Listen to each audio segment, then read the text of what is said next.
Oh, it was scrubbed. Never mind. Oh no, I you hadn't said it heard was that. scrubbed. Figured Yeah. so. Well, welcome to the what? Just a second. May May 7th. 7th, 2024, Tangerine SDR, Clementine Hamside technical session. My name is Dave, KV0S, and this week I've basically been getting demos and things I'm going to take to Dayton, ready, taking care of business here so that I can go on the trip, make sure the lawn's mowed and such. But that's about it for me. So next on the list is Nathaniel, W2NAF. Go ahead, Nathaniel. Thank you very much, Dave. I am just working on the proposals and trying to get ready for Dayton, Ohio, and trying to finish up the rest of the semester. Back to net. Okay, and next on the list is Dave, KD0EAG. Go ahead, Dave. Hello all. I've not been doing anything super exciting, but I'm plugging away in KiCad and fooling with some odds and ends. Nothing really big to report. Over to y'all. Okay, next on the list is Jim, K4BSE. Go ahead, Jim. Well, good evening, all. Not a whole lot to report from here. I've been working on a presentation on Hamside that I'm going to do for my local club the end of the month. Nathaniel was good enough to proof it for me, and I appreciate that very much, Nathaniel. I did incorporate your changes today. May add one slide, but I think I'm already in trouble if I look at the number of slides and the times I usually talk for a slide. I'm gonna get tarred and feathered for talking too long, but maybe that'll just keep me from getting invited back again. Otherwise, not a whole lot to support. Been fighting the weeds in the yard most of the rest of the time. Back to net, K4BSE. Okay, next on the list is Michael, AAAK. Go ahead, Michael.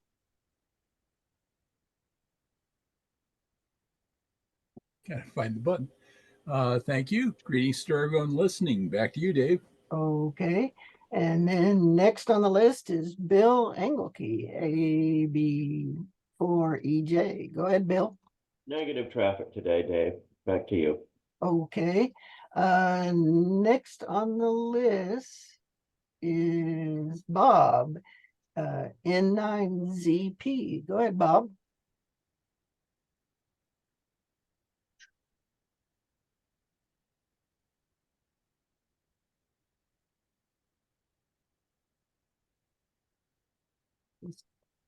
No voice.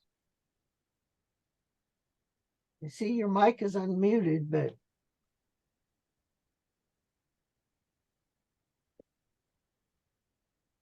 does anybody hear him? Negative.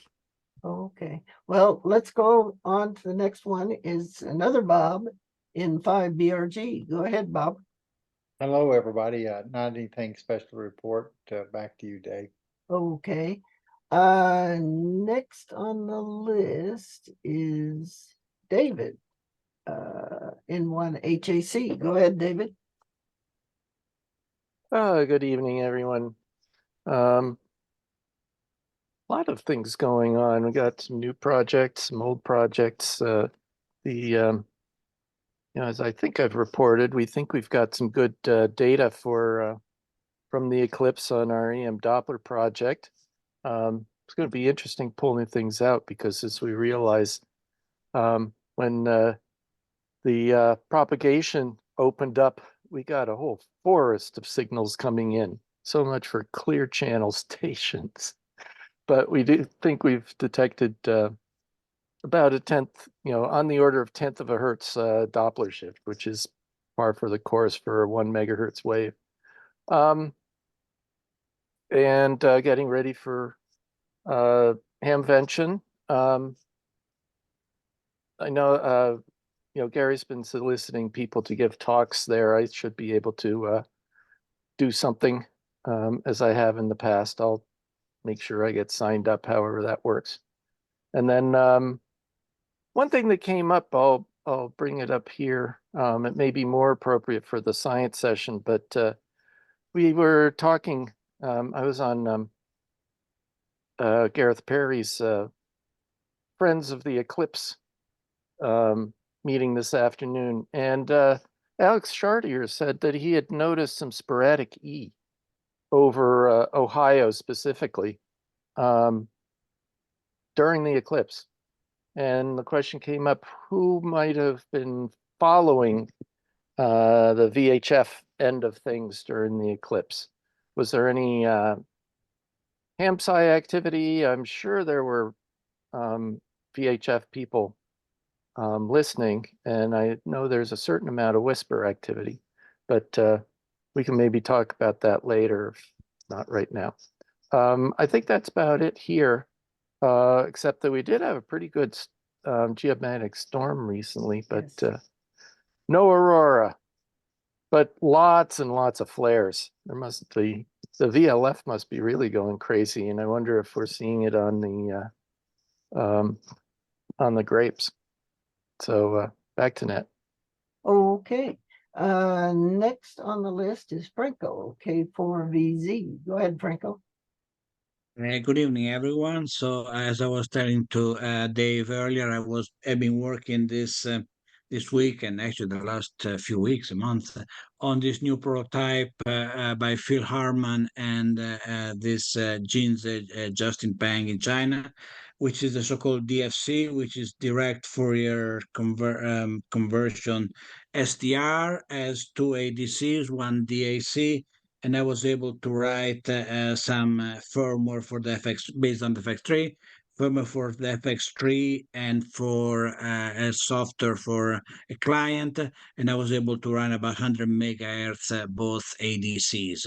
So, which means for about 390 kilobytes per second through the to the FX3 connection. And I was talking to Dave if it's interesting, because it could be definitely a good idea for the ClementineSDR, or could be the ClementineSDR, and then that could be something that people will be interested in. Back to you, Dave. Very good. Next on the list, let's see, is Gareth Perry, KD2SAK. Go ahead. Evening, everybody. Yeah, nothing too much to report. I've just been busy with end of semester festivities here at NGIT, and doing some meetings. I was up at Haystack Observatory last week, and having phone calls with Nathaniel, and also running the Friends of the Eclipse Telecon, which we had this afternoon, which was very, very successful. Lots of excellent data sets out there of the eclipse, including ham-sci stuff. So that's all I have to report. Back to Net. Okay, very good. Next on the list is Gary, AF8A. Go ahead, Gary. Yeah, good evening, everyone. Been working a little bit this week on hamvention preparations, and I'm sure we'll talk about that a little bit more tonight. So I'll stand by and turn it back to you, Dave. Okay. Next on the list is Jim. Oh, we did Jim. Jonathan, KC3 EEY. Go ahead, Jonathan.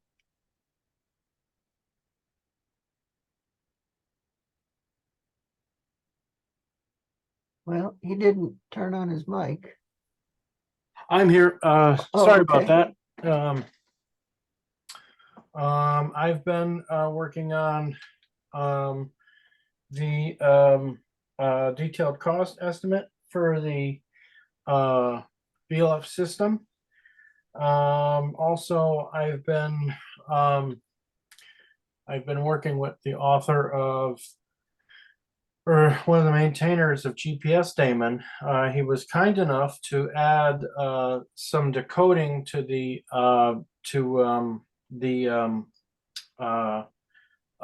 Trimble data stream that pertains to the pulse per second and the timing mode of the GPS. This way I could directly monitor remotely everything that I need to monitor about the health of the GPS. It's actually quite nice. There's various levels of debug, and with grep, you can get exactly what you need. So I cannot say enough about GPS Damon and how useful it is. Also, there was a TACAMO transmission, and it was received in England and in Germany, probably on our system too as well. And they were able to plot the phases of the a low baud rate and the high baud rate portion of the transmission, and there's a very nice sine wave response in the phase plot, both with in the UK and Germany. That's all I have. Back to Nanette. Okay. Next on the list is Michael, AC0G. Go ahead, Michael. Hello, everybody. Not much to report here, really, with one exception, I guess. I, via Bob Strickland, got in contact with Fabiano Rodriguez from the University of Texas, who's working on a project called SynthPy, and they sent me a couple of kits, one of which I've installed here in Missouri and another which I will install exactly. Very good. Up in Fargo, I guess they're keen to get some higher latitude sites going. I got some good reports from one of the researchers there that the site I have here is working okay. I plan to elevate the antenna even more so that there's less obstruction from some local trees. Anyway, that's an adjacent but not exactly the same kind of analysis of the ionosphere that some of the Whisper Demon and WWV analyses are making. So that's all I have. Back to Nat. Okay. Next on the list is Phil, K9Q. Go ahead, Phil. Hi, guys. Not much specific to report tonight. Just continue to work on my code. Go ahead. Okay, very good. I've been keeping up with your changes. So very interesting. Next on the list, I'm going to jump over Rob and call on Scott in 5. And Scott has no mic, so he's just listening. And the last one before we go to Rob is Tom McDermott in 5EG. Go ahead, Tom. Oh, good evening, Dave, and everyone in the group. Not much to report this week. Just waiting for stuff to arrive in the mail. I got the Turn Island Systems interface board for the ref clock for the RX888, and hopefully get to work on that this week. Back to the group. Okay. One thing I wanted to ask Nathaniel, what about next week? Are we going to end actually the Monday after Hamvention? Should we set the schedule whether we'll have a meeting or not? Let's see. I think the Monday after Hamvention is particularly bad for me because I think my sister's graduating with her master's degree. So I'm hoping to go to her graduation. Next Monday night is fine for me as far as I can tell. So okay, let's plan on having a meeting next week, but plan on not having the meeting the Monday immediately after Hamvention. Yes. And when is Memorial Day, Dave? It's May. I don't have a calendar in front of me. So it's the Monday after the second Monday? It's May 27th. It's a federal holiday. Yeah. And that one we can either do it or not do it. It does depends. Yes, Some people go out and and do things with their family. On this coast, we're pretty much done by the evening. Yeah. So I guess it'd be the California people would be the ones that get to say if it's going to interfere. So I was going to let Rob talk next. And I wanted to mention before, as Rob comes up, I noticed a radio blackout this morning, and it seemed to most of the major recorders that we have all picked it up for about about an hour, half an hour to an hour. There was no beacon signals. It was the middle of the night. So, Rob, did you see that too? Let's see. I don't. I actually have hardly been looking at the radio. I've been struggling to improve the IT infrastructure for the Whisper Daemon world. Okay. So I've been learning how to use how to install and configure WireGuard. Oh, okay. So that's been almost my exclusive focus for the last week. I haven't much to report on the radio world. I except that I understand Gwen has just published a article. I think that in QEX, in the new QEX, I don't remember. This one is, I forget what this one's about, but it's but anyway, he has a QX article on propagation analysis, and he has one on the October eclipse analysis he's been doing, is being about to be published in the RSGB journal in the next month or so. So thankfully, we have someone working on analysis and gaining insights from the work we've been doing. But I've been in the midst of a kind of a major upgrade of Whisper Daemon to further integrate it with all of the Phil's latest code and to better simplify the installation and configuration of systems with 888. One final area that John Ackerman contacted me, but he's not the only one to contact about 6-meter beacons. We're going to bring up a 6-meter beacon, FST4W beacon in Winnemucca, Nevada. Paul WV6CXD, who makes the Whisper sonde, is going to turn on, or has turned on, his 6-meter beacon. I think both from Friday Harbor up in Washington and in down here near me in Occidental California, Northern California. And Glenn Elmore, N6GN, has said that he's ready to have me switch his ARCS 888 into 6-meter reception mode. So we'll at least have one 6-meter Whisper receive site at Whisper and 4W. I think you all know at this point we've backed off on using Whisper for Doppler shift measurements, that we are not confident in the measurement results that are coming out of the Whisper decoder. We don't think they're they're not fully meaningful. So we're switching all the beacons to 6-meter mode. We've got one in San Jose, Costa Rica. We will, I think we'll have Washington State, Winnemucca, Nevada, and I think John Ackerman is going to turn on something in Ohio. So hopefully this will encourage other sites.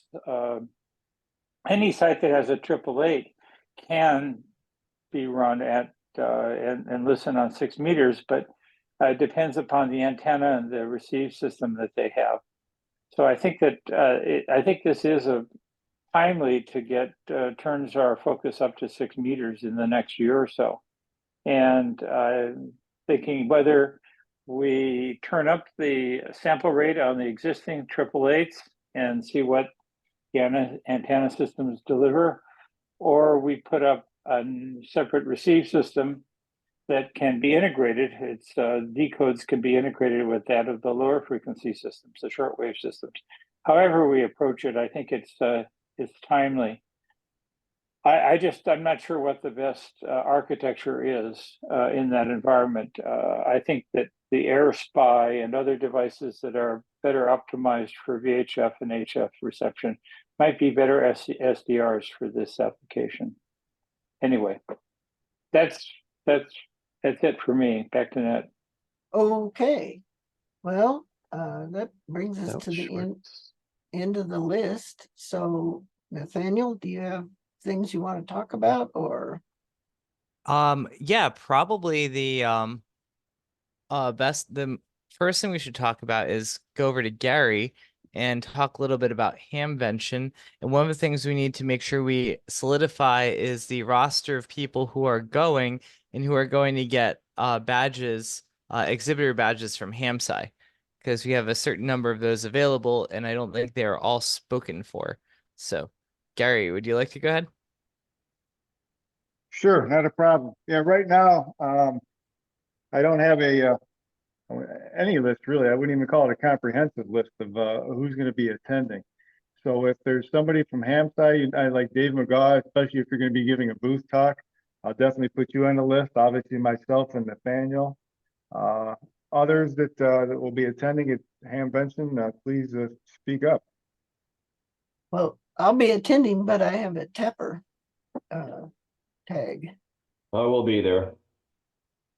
Dave Witten and I will also be there. Okay, Dave, Michael. Phil, Paul Elliott and I are coming, and I'm going to be giving a part of the talk on the Friday afternoon. And I'll be there, of course, with an ARDC pass. Okay, that helps, Phil. Let's see. All right, so let me read this back again. I missed the bill. So I got myself and Nathaniel, David McGaw, Dave Witten, Michael Hahn, Rob Robinette, Paul Elliott, and Bill Engelkey. And you have JP down, JP Fox. Yep, JP Fox, important, yes, from Great. Scranton. Mm-hmm. No call sign with him, right? KE Kilo Echo 2 Alpha November Lima. Check to ANL. So- Okay, thanks. Question, is he going to give Hillman's talk, or is Hillman going to be there? Is Hillman supposed to be giving a talk? Scotty has Hillman down to talk about magnetometers in the Tepper forum. So I don't know about that. I suppose I kind of suspected that, and I thought I might mention it. I suppose if I need to give a magnetometer talk, I could. There are many of us that could give a magnetometer talk, but we wouldn't have, unless I mean, somebody has one already constructed. Yeah. I could ask Hyomin for the slides and see what he Yes. wanted to give, and then we could work that out. Please do. All right. That's the end of like the second hour Friday morning. How long is his talk supposed to be? He's one of 5 speakers in a 2-hour slot. One of 5 speakers in a But 2-hour slot. 2 of those talks, one is encouraging people to publish in PSR, and the other one is some sort of an overview. And then there are 3 technical talks. Hamvention. So how long should that talk be? Probably 15 minutes with questions, or in that range. Hi, Hyomin. Tapper has you down for giving a talk at Hamvention on Friday. Friday at what time? It would be probably around 9:30. At 9:30 a.m. on the magnetometer. I don't think you are planning on going.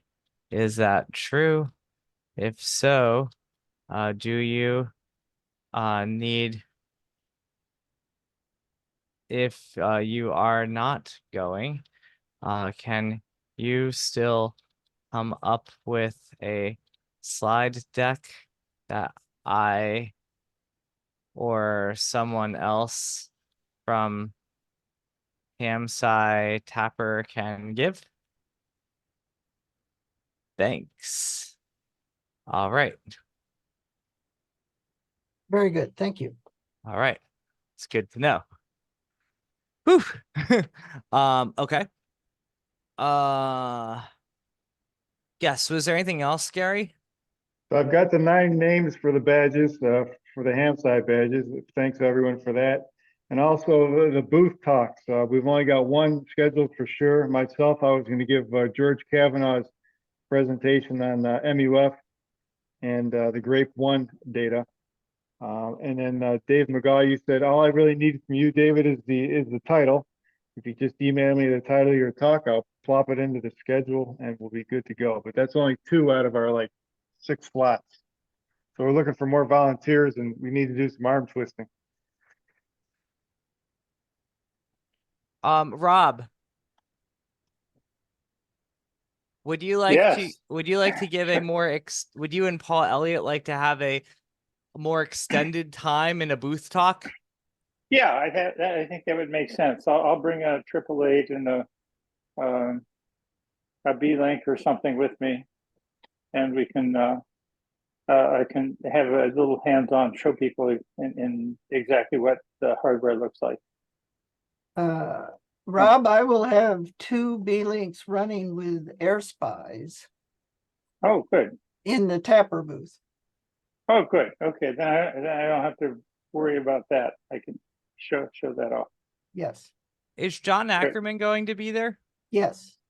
Would he like to give a booth talk on the Tapper time products? It would be nice, but I don't want to volunteer him because I've tried to talk to him a couple times this month and have not had a chance communication. So Gary, do you want to reach out to John Ackerman and see if he'd be interested in talking about the different timing products that Tapper has to offer? Yeah, absolutely, I will do that. That seems good. And you have JP down for a booth talk? Not for a booth talk, no. Let's see. Wait a minute. Yeah, I think I did. I come to think of it. You did give me the title for that one. Yes, so I'm supposed to work with JP on getting that ready. I have a question about the talks. Are they going to be at the Hamside booth? They're actually, I think they're in the next building over. So yeah, there's the way we did it last time. Yeah. Okay. The regular talks. There's a booth. There's the Youth on the Air booth over in the next building. I forget the name of the building. Yeah, it's building 4 for what that's worth. Yeah, so it's next building over. There's like a little made up auditorium over there. And that's going to have a spot where you can give these talks. We'll have a TV set up over there and a loudspeaker. And in these talks, they're hour-long slots, but you can they start at the top of the hour, and you're allowed to talk for up to an hour as long as you can keep people's attention. So you are not required to speak for an hour. I actually probably think 15 to 20 minutes is probably a good amount of time, and then you let people go on their way. But as long as you can keep a crowd.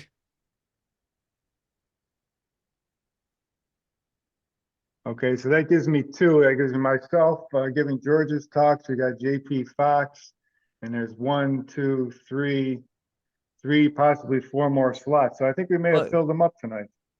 yeah, because you have JP, you have David McGaw, you have Rob Robinette, right? Right. And if I can talk John Ackerman into filling a slot, that'd be even better. Yeah. Yep. He loves to talk. Yeah, I think he'd be happy to talk about that, but I'm not going to promise. Right. And it seems like a good thing to talk about too. Yes. All right. I may need, I'm not sure I've ever corresponded with John, so I'm not sure if I have an email address for him. You could ask Phil Karn if he wants to talk about KA9Q radio.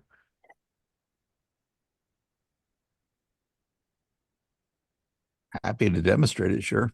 Yeah, because these booth talks it's like small group sort of thing. So it'd be like you could do yeah, like talk or demonstration. It doesn't have Oh, I love small groups. Yeah. Yeah. It's interactive that way. The one problem with that format, Nathaniel, is getting people to come in because people don't really know that it's there. Yeah, Yeah. I agree with that. So I don't know if we can do a better job of somehow encouraging people to go over there or to see it. My problem also when demoing that stuff is where do we get an antenna, especially if I'm going to demonstrate Well, HF? I don't have an HF, but I'm set up to have VHF antennas, and I've got cable coax to get outside of the building from the tapper booth. Oh, that's an idea. Yeah, I could certainly do VHF. I just need the right front end, of course. Yeah, I well, I can bring one of those little magnetic loops as well. Yeah, I was going to suggest that would be. Is that a HF nice. antenna? it's a wide-banded HF. Yes. receive. Wideband HF antenna with a preamp. Oh, okay. If it works, that'd be great. I mean, the other option is just to show it over the internet, but I don't think it's ever as interesting as Yeah. showing something locally. Yeah, and I've been told by George, our in the tapper booth, he does all his sales transactions over the internet, and he does not want to share. Well, these demos and booth talks are not going to be over at the Hamside Tapper booth. They're going to be in this little area behind the Youth on the Air booth. So now, that may be hard to set up quickly, but we will have. You have an hour to do it. At least two radios in the tapper booth. It's not that hard to move stuff and set it up. Take you 5 minutes, 10 max. With that magnetic loop antenna with a preamp, I'll bring a AAA as well and a computer. But if somebody else has a computer, it should hook up easily. So we should have some hardware. The one thing I do like to demonstrate over the internet is to get on KFS and do a tail on my FT8 log. Yeah. We usually, just be aware, we usually bring our own computer. There isn't a computer there that seems to I bring stay my put. own computer. That's not the problem. The problem is getting a good net connection. that should be that should be okay because the Youth on the Air is run by Neil Rapp, and he's generally happy to share his internet connection with people who are presenting in this booth talk area. I mean, I have my phone too, but I don't always get good service inside. Right. No, but Neil will let you have the password for his internet over there because Wonderful. we have an agreement with him to share this space. So here's the we're in the Hertz building. That's where the Hamside Tapper booths are.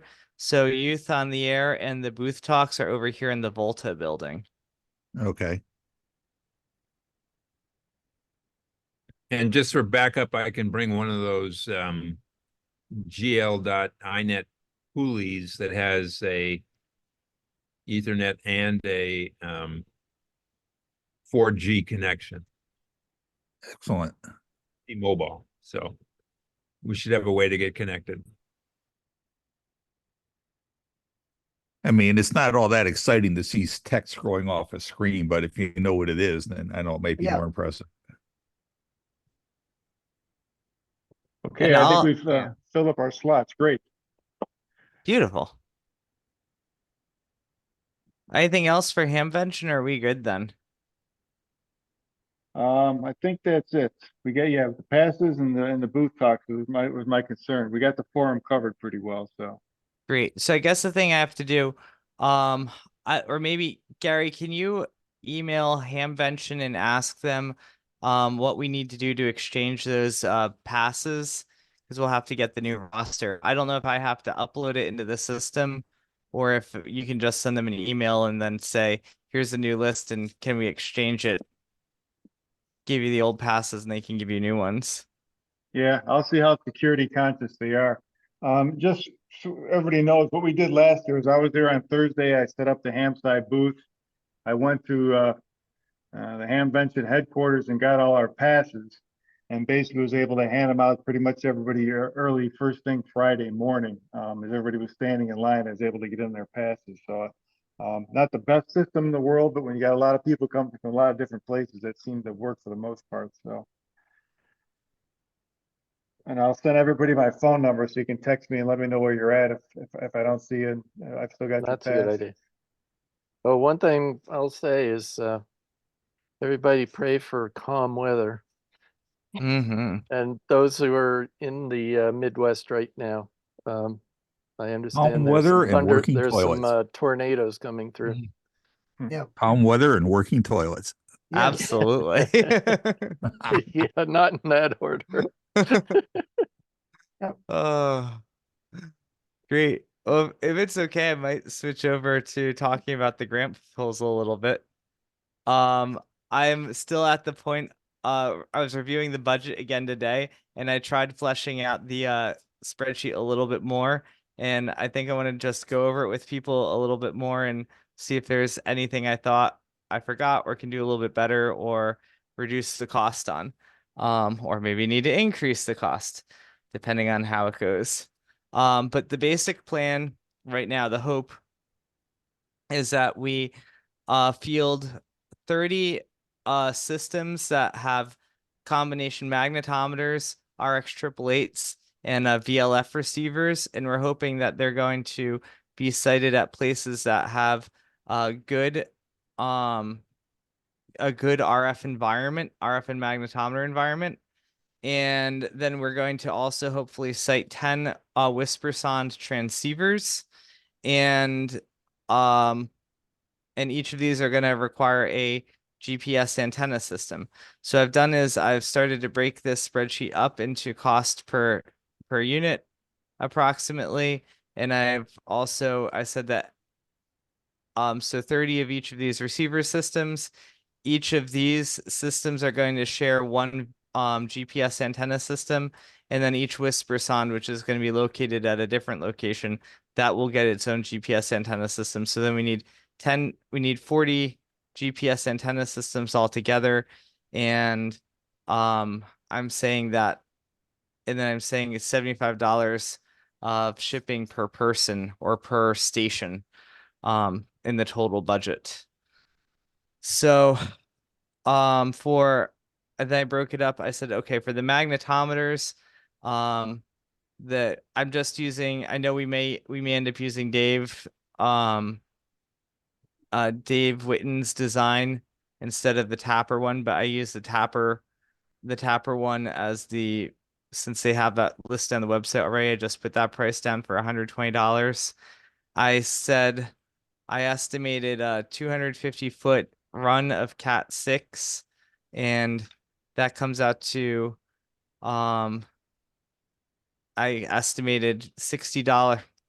Okay.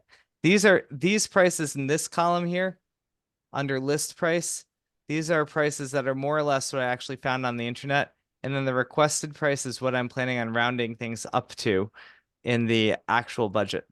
So for 250 foot of Cat 6 direct burial, I said $75. I said $75 for the magnetometer pipe assembly and connectors. And then I said each of these magnetometers needs a Canakit Raspberry Pi 5 starter kit for $180. So it comes to a total of $450 for the magnetometer. Does that You sound don't- reasonable? You don't need a Pi 5 for the magnetometer. If You're right. That's all it's doing. You I might don't, but it, outed, but what's that? well, go ahead. You know, there's the software would have to be rewritten. Well, no. Well, it really the current software would certainly need to be adjusted for, well, it should be anyway. But the software that the Grape 2 used is a much better solution, but it would have to be modified to use with a Grape Pi 5. Pi 5's I/O is fundamentally different than the 4s and before, and the standard libraries that people often use. Now, I didn't use any libraries at all when I used on the RunMag software. Okay. But that's pretty moldy these days, and ought to be rewritten. But that just uses system calls. But almost always, if you want to discipline the sampling, you want to catch a GPIO interrupt, and the Pi 5s just are very, very, very different. I haven't checked on it since the eclipse, but the libraries, for instance, the Grape uses just won't work on the Pi GPIO, and some of those don't Point work. is, you can save money there. I guess, well, the other thing is the earliest that I see this funding happening would be January 1st. And I know that, I That's don't, what's that? That's forever. And right. And our Raspberry Pi 4s, like if I go on the internet now and I try and buy Raspberry Pi 4s, isn't it easier to buy Raspberry Pi 5s? I mean, is it? I don't know. I haven't looked either. I don't know I mean, I think Pi 4s are still current. I just got a notice from Newark or somewhere like that saying, big notice that Pi 4s are now back in stock. So they're still current. And the magnetometer software would actually run on a Pi 3. But those might be harder to get, but Pi 4s are certainly run. Well, here's a Raspberry Pi 4 8 gigabyte starter kit from Kenakit. Yeah. So There again, you're not going to need 8 gig for the magnetometer, but could always repurpose it later. Yes. I think that's either one of those is a good, benchmark to put in the grant. You can justify why you did it differently in the end, but that's a good estimate of what it's going to cost. I think that's reasonable. Because all right, so then that gets down to 150.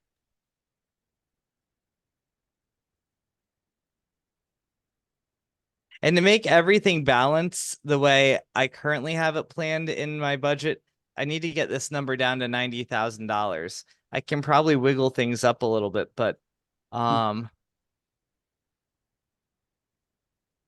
pruning things here and there isn't a bad idea. Right. Okay, so all right.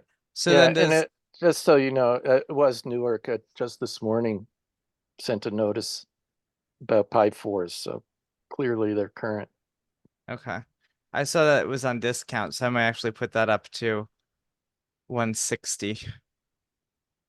Okay. So I have that. So we're good with the magnetometer price then? And am I missing anything from the magnetometer? I think that I think that'll do it. Great. Okay. So then the Whisper Demon and the Grape system. I have the RX 888 I'm saying is $275 right now.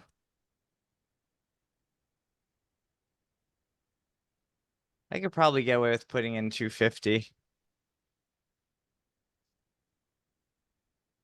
Did that actually change everything?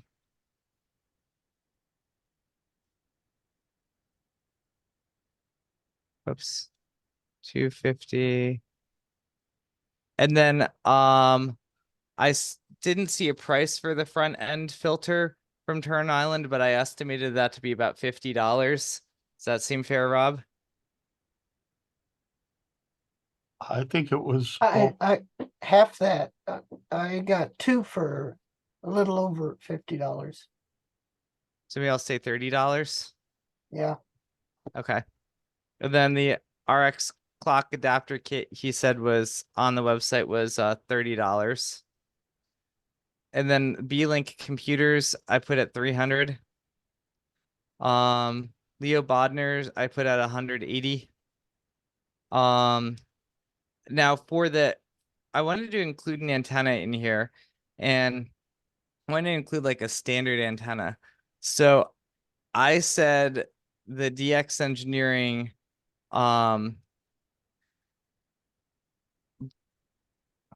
this omnidirectional active antenna. Yeah, we use those for field day. Those were nice. So yeah, I think it's a reasonable price. It's a little pricey, but I mean it's not there. It's gonna be durable.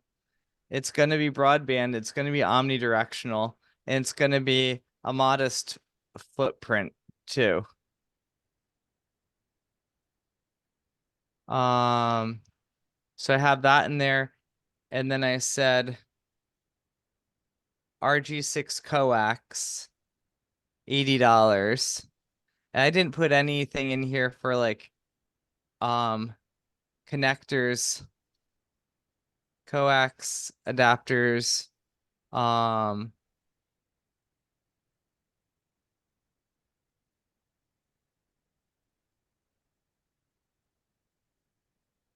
and cables. So I don't know, like an extra $50 in there.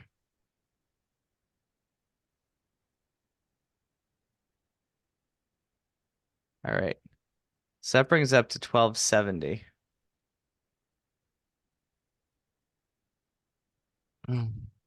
Jonathan, are you able to fill in this a bit more now? Yes, I'm doing that right now, actually. Okay. We can come back to that. Okay. Because the Whispersond cost estimate, we pretty much went over this with Paul Elliott a couple weeks ago. So that came to 1323. And then for the GPS timing antenna system, that I put the Pro Tempest / Trimble Bullet L1, L2 antenna in. And then I said $50 for mounting supplies. I've got $80 for coax. You don't need LMR 400 for that.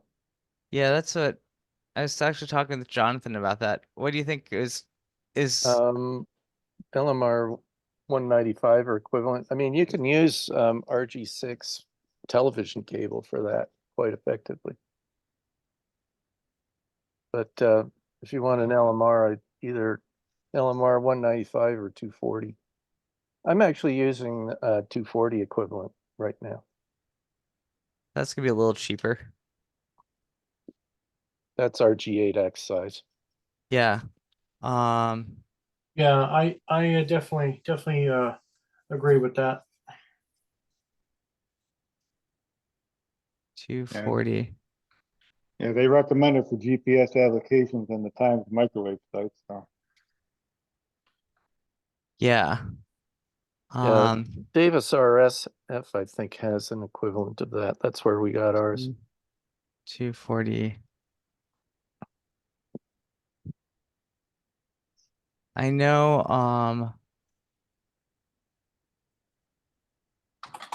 I thought they had a DX Engineering equivalent. Here's Probably RG. do. 213, 58A. There's 8X. 8X. That's not quite as good because it doesn't have the foil. Mm.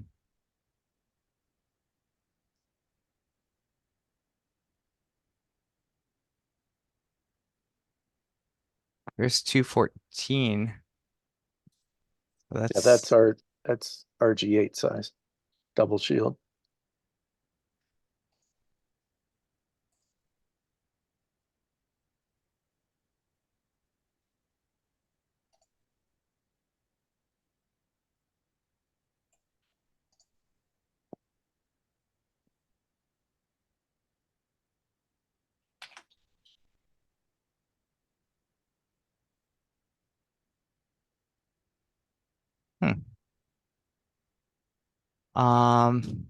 LMR 240.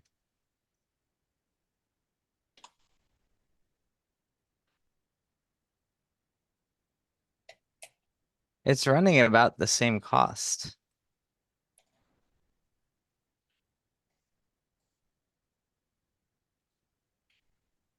Wait, times microwave bulk cables. 54021. This is it. Coaxial cable LMR 240. Yeah, that's it. $1.14. That's cheaper.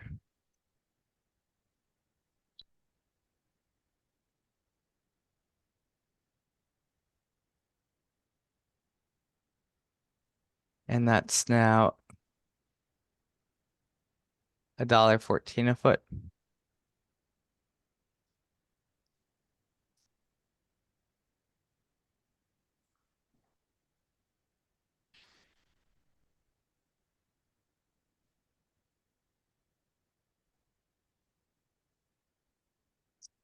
All right.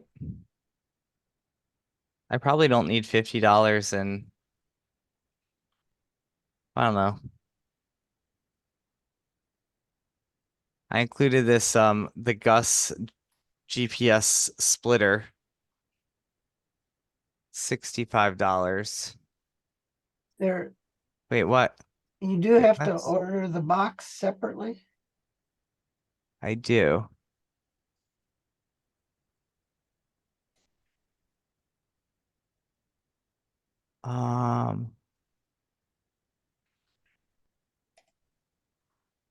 Well, first thing, I had the wrong price down here for this. Nathaniel, I just put in a link to Davis RF LMR type cables. They're considerably cheaper, Okay. even the LMR 240 itself. But they have a LMR 240 at 96 cents a foot. That's a 500-foot reel, but you'd cut that up. Yeah. TWS 240, they're calling it 88 cents a foot. So let's see. This is Anyway, leave it in there in your spreadsheet, but know that you can get it cheaper.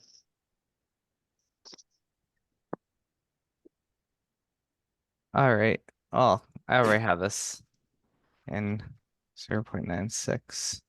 Davis RF's actually a national distributor, but they're just north of us here in New Hampshire.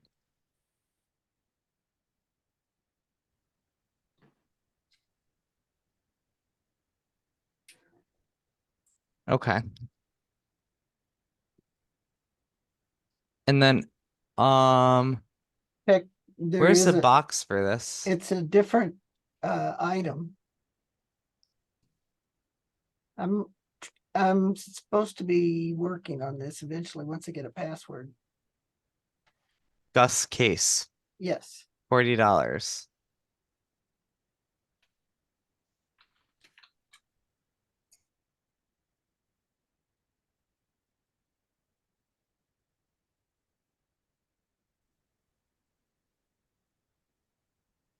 GPS timing antenna splitter case.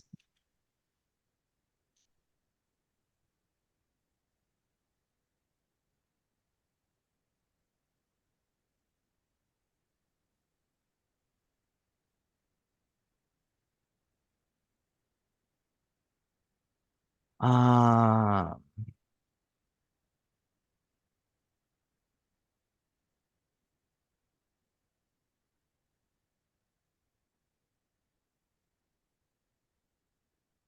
It didn't go down. Total. Went down a little bit. And Jonathan's working over here too. I think.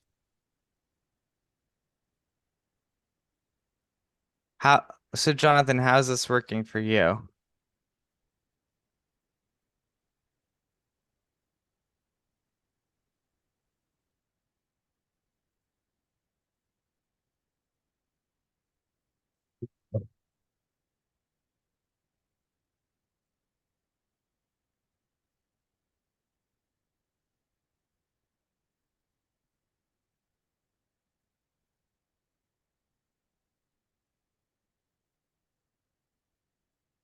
Jonathan, are you there?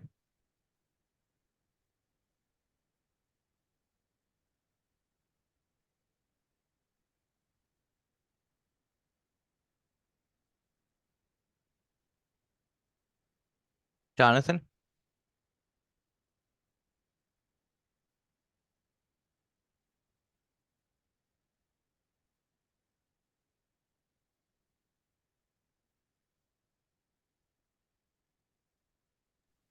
Sorry about that. So what I did was I added the feed line, the Cat 6 cable.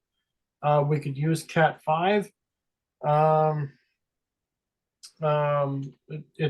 It's not overly critical, as long as it's shielded, but we can use Cat 5 if that would reduce the cost. Okay. And I don't know how much it would reduce the cost, but we definitely can use Cat 5 or Cat 6. It doesn't matter. Okay. Probably won't reduce it too much the way I'm doing this.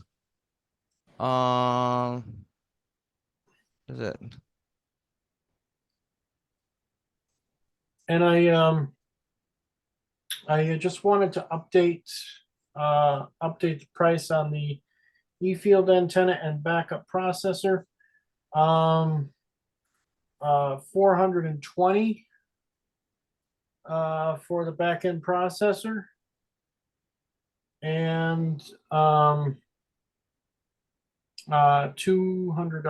for the E-field antenna, and that should definitely cover it. All right. So now we're up a little higher than Right.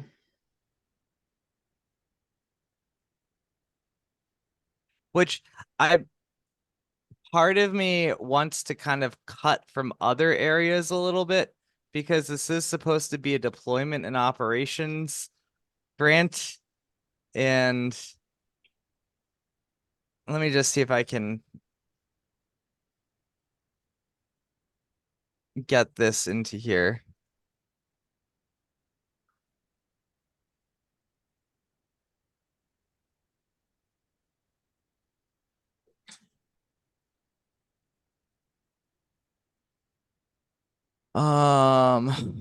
Are you sure you can find 30 locations that are really suitable for ELF? If you have to be far away from mains and all of that? I'm just throwing that out. Gary, can you speak to that? Gary's been working on that. Yeah, I mean, so far we've got 20 people that expressed interest, and we really haven't advertised it beyond the Hamside Google group, which is pretty large, and that's one of the things we're going to use the Hamvention for, is to talk this up. So I'd like to think we're going to have 40 some sites to choose from. Hard to say. I'm just saying that if you're looking for places to cut, you might look at the number of those you're putting in there. That's all I'm saying. Yeah. As I said, in some ways I'm afraid to cut the what do you call it? The instruments, because this is supposed to be a deployment grant. Where's the other instrument estimates? Oh, that's right. I was doing this differently.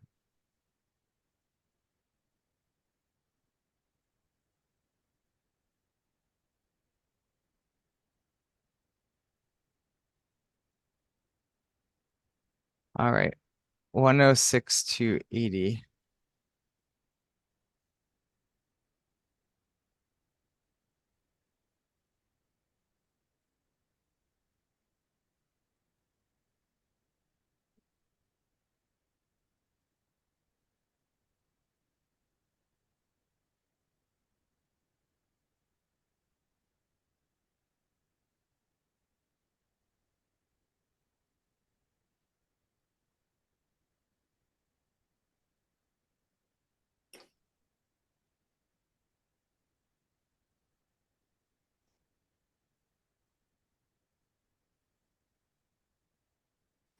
$8,000.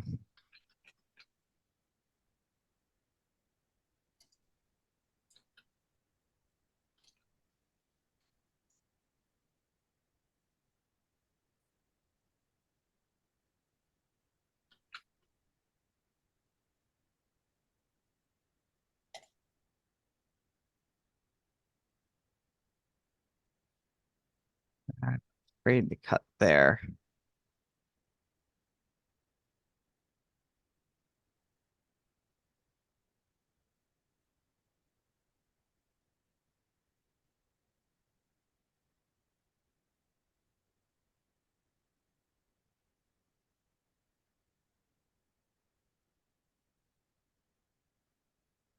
Well, that does it. I have $769 left. If I cut the travel down to $7,000 a year for the Scranton people, and I include $6,000 a year in participant support for travel, that really lets us put a lot more into actual instruments.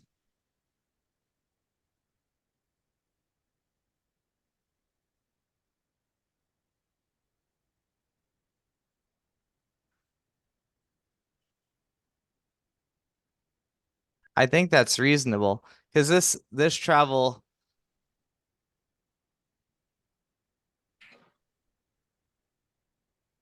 I think that's still,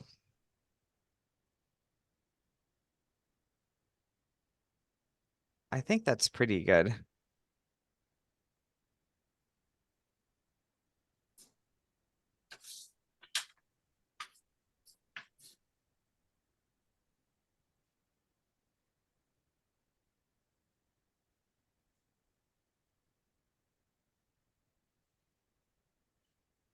I think it's gonna look better for putting more money into actual instrumentation and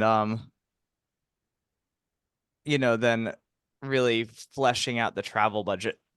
So I think that's okay. And there's still a pretty good amount. It's still $7,000 a year for travel just for like Scranton people, and then another $6,000 a year of travel for like volunteers. I think that's pretty good. Okay, I think I have the budget. And Jonathan, were there any other changes? Is that your final number for the VLF receiver? The only thing that's missing is the mast.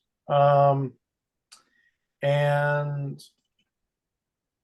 I haven't really figured out.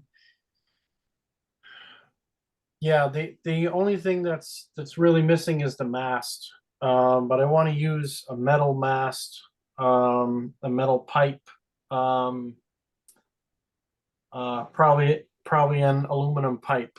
But that's the only thing that's missing. I know the mast that we got is a little overkill in terms of cost, so we could probably get something thinner from the MasterCard, and but that's really it. Is the mast. Do you remember how much that was? Or I can think it was like $60. do you think we can get one for $50? Yeah, definitely. If because we could probably find some sort of aluminum pipe on McMaster-Carr that is much cheaper than that. Okay.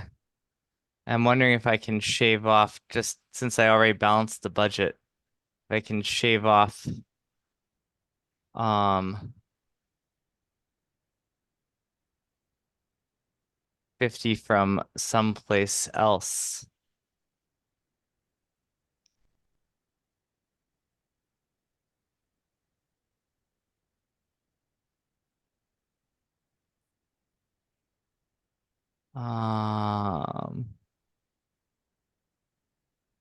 But that should definitely cover everything. Like if I take the Whisper Demon coax adapters and cables down to $30.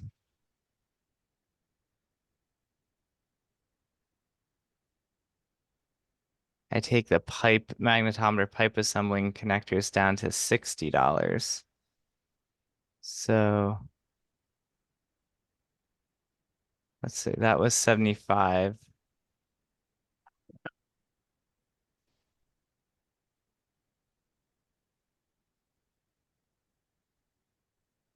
What else can I cut money on?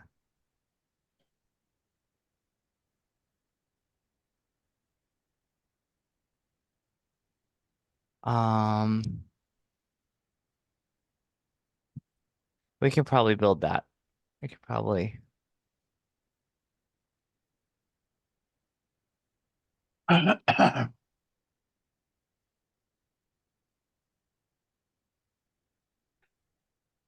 $106,280.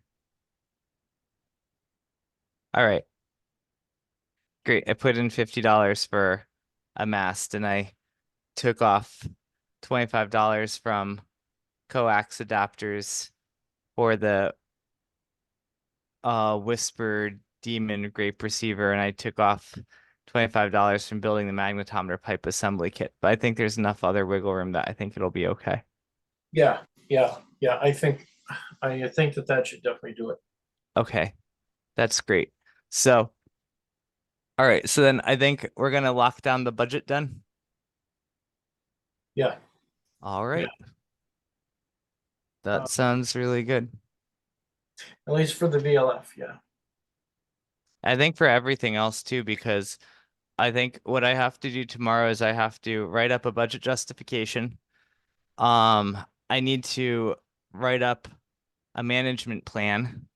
Right. And I think by Wednesday, I need to have all of these things ready to send to my administration at Scranton to get administrative approval for this current budget.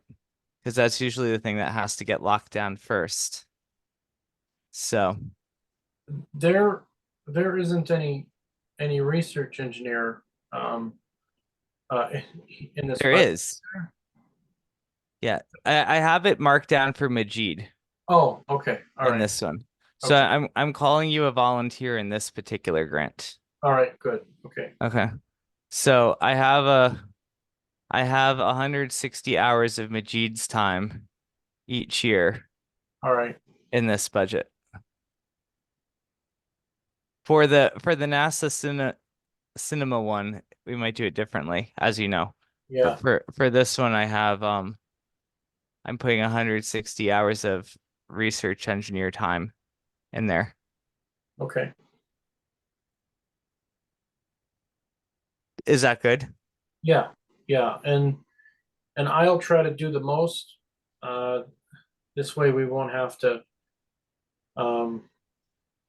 we could charge Majid as little as possible on the VLF. Well, I'm not sure if that's, that's not necessarily what we're going for here. So one thing I have in this particular project is I have an undergrad student budgeted all 4 years. And so the undergrad student, they just get summer salary. Right. But usually for getting summer salary, I also have them do research during the academic year, like for credit or transcript recognition. Right. So I'm hoping that between, what I would have Majid and the undergrad students do is they would do a lot of the construction work. Oh, I see. Okay. Okay.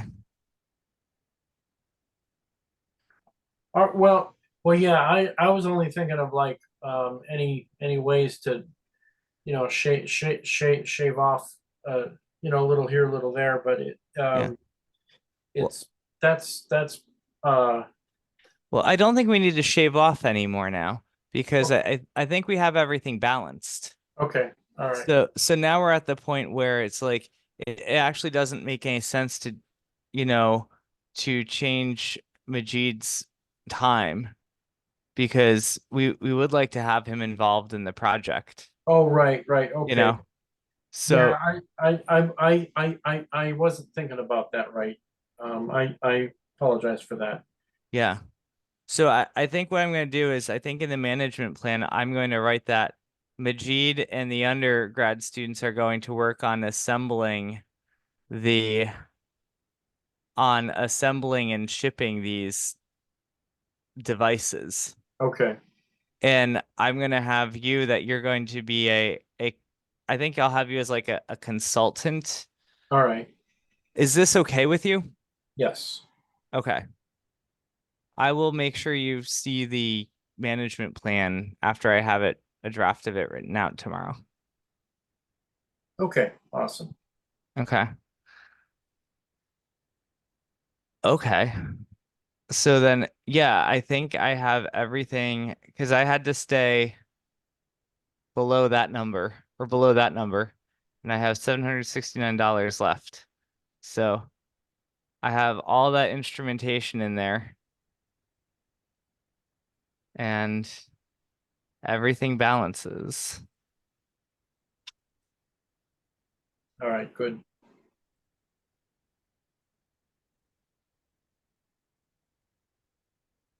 All right. I think that looks good.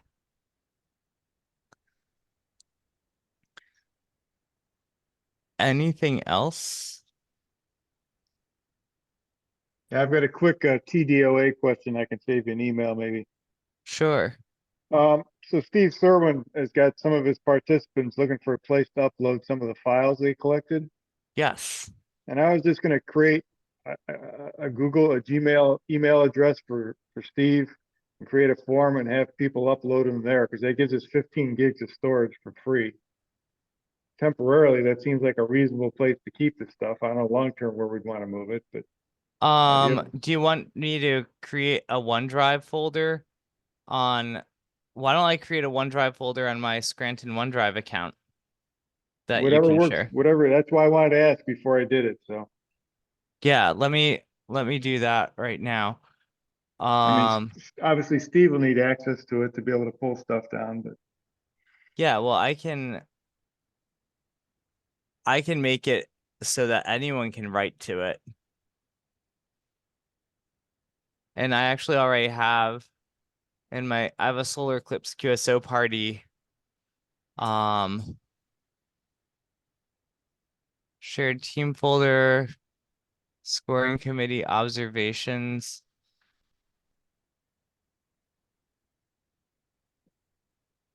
Um,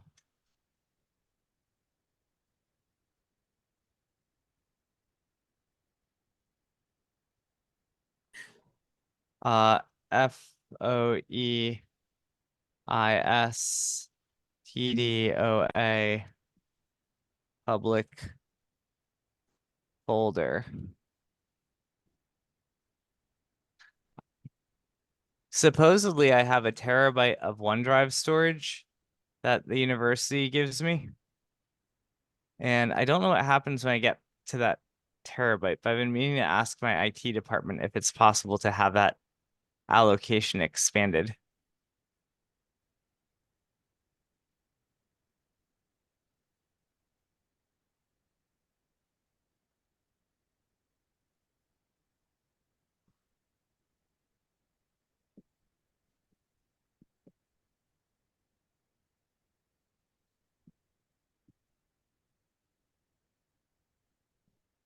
Probably not much more than my 16K extended memory cards from my Apple II in 1982. Yeah. All right, I just sent you a OneDrive link that they can upload the data to. Okay, that'll make Steve happy. I'll let him know. Thank you.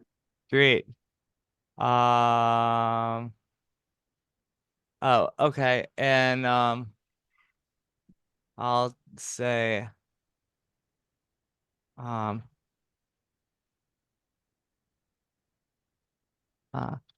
okay, I guess that's about it then.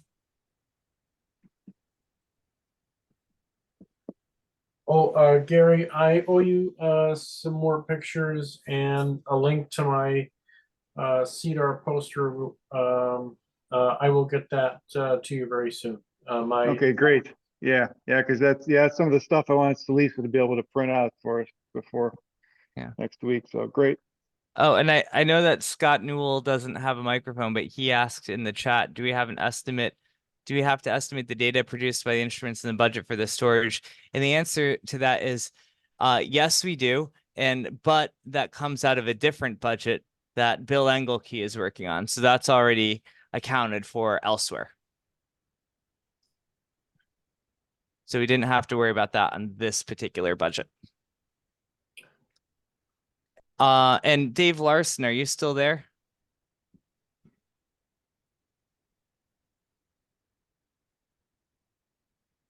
Dave may have stepped out.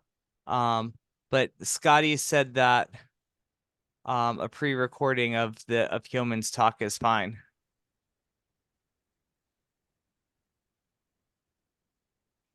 Quick question, Nathaniel. Yes. Your friend with your whisper sound, has he got his pi overheating problem solved? I think he did. Are you able to log in on that? I haven't tried.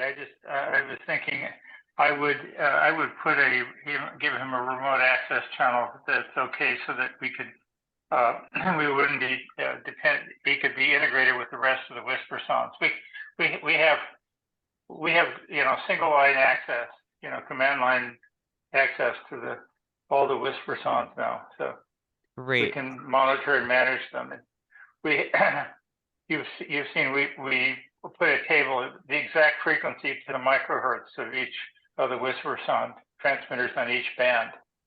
So the Grafana pages then can refer to those tables with the transmit frequency, so we can get the So I wanted to just integrate him with the rest of it.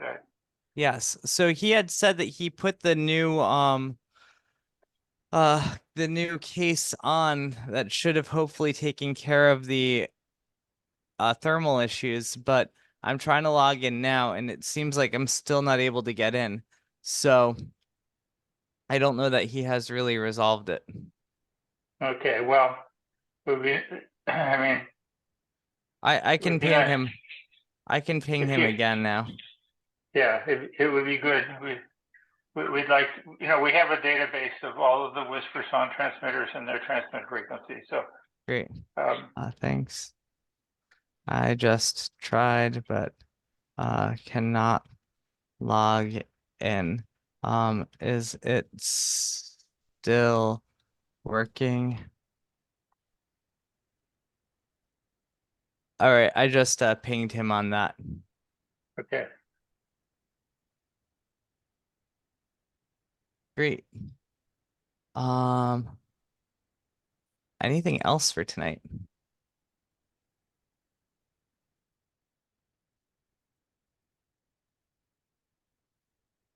All right. I guess thank you everyone for your help. I really appreciate it. And I guess I will see people either next Monday or at Hamvention.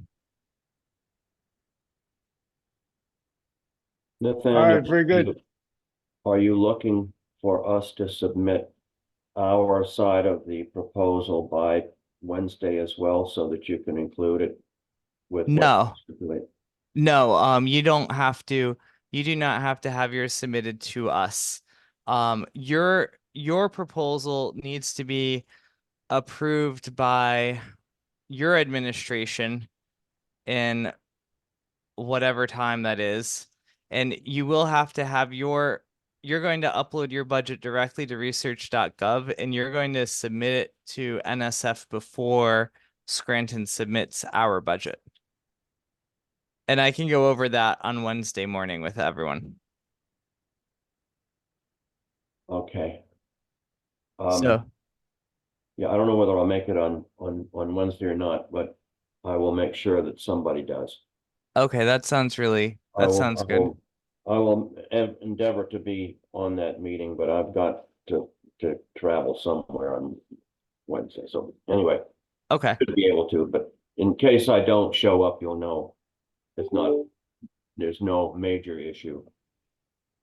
Okay. Hey, Bill, do you want to? We haven't done nothing about your AAA.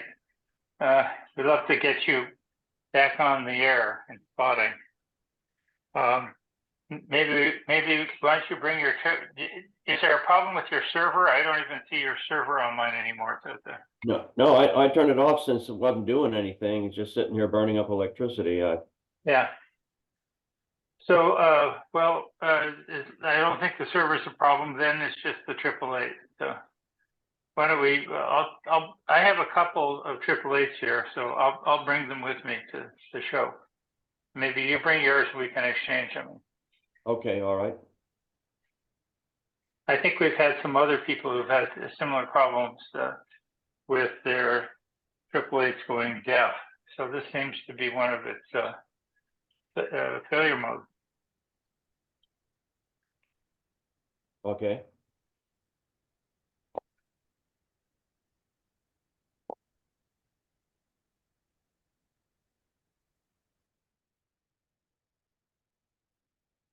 All right. Thank you very much, everyone. I'll see you soon. Thank you. 73 all. 73. 73.